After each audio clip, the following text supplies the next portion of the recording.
Hi, my name is Gerhard Gschwandtner, and welcome to Selling Power TV. Today we have two special guests, Mike Esterday and Derek Roberts, and they are the co-authors of a book that has been making waves in the profession of selling.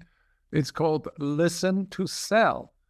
Mike, how has this book evolved in your mind when you were an award-winning salesperson and then a trainer, and you put all this experience together in a book with a wonderful co-author? But Derek and I, we've had the pleasure of working with sales teams around the world, over 130 countries, and we just realized that there's some things we think need to be shared with the sales community about how noble sales is and the importance of not just selling skills, but the importance of mindset these days.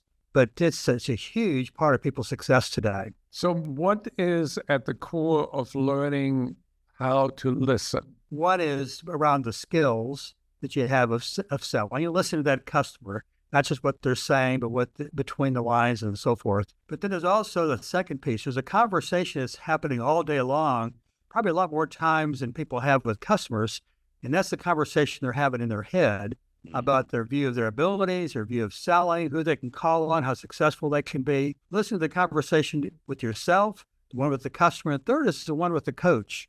You have a mentor and a coach that's helping to guide you to improve your sales skills. What do you do when you discover that you have that negative self-talk and you listen to it, but you don't really want to? How do you shift? First of all, it's recognizing that mindset. When we look at 5 different dimensions of your mindset, what is your view of selling? What are you saying to yourself about selling? Is it a noble profession, or is it something I just kind of fell into? Secondly, it's a view of my abilities. Maybe I thought I've been average in my last couple of jobs, average in sports, average in school. My mindset is, my paradigm is I'm going to be average. Well, we need to figure out, how do I break loose of that paradigm and see the confidence to step up? Third is my values. Am I there with honesty and integrity and doing the right thing for the customer?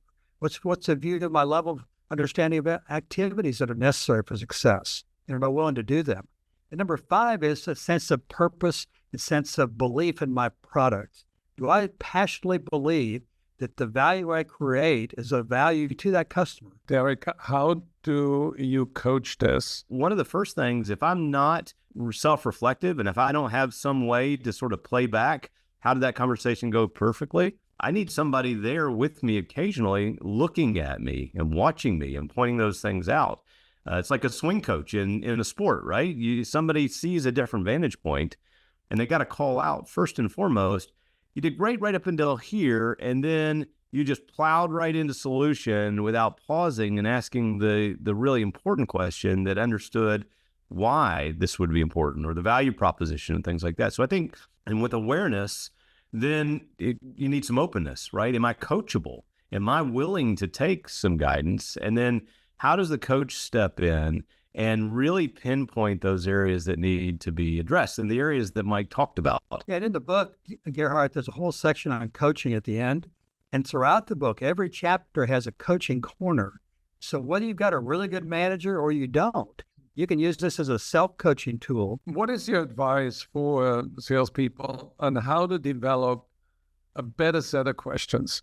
We share in the book in the second section on something called the gap model.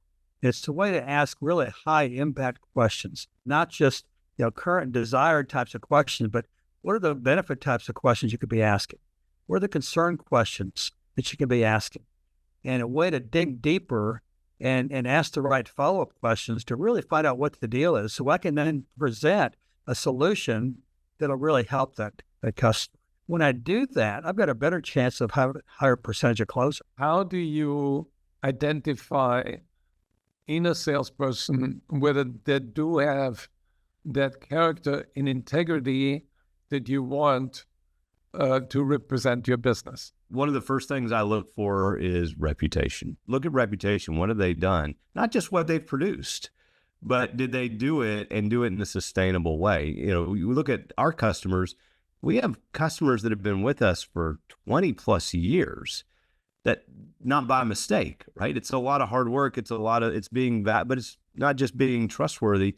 It's continuing to be valuable over that period of time. I can't thank you enough, Mike, especially you, for contributing to the elevation of the profession of selling, not just through your company Integrity Solutions, but also with the book. A beautiful collaboration with Derek on Listen to Sell, and I applaud you, and I hope that your book will be the book of the decade that will change the profession of selling for the better. Our mission is we're changing the way the world sells and serves people.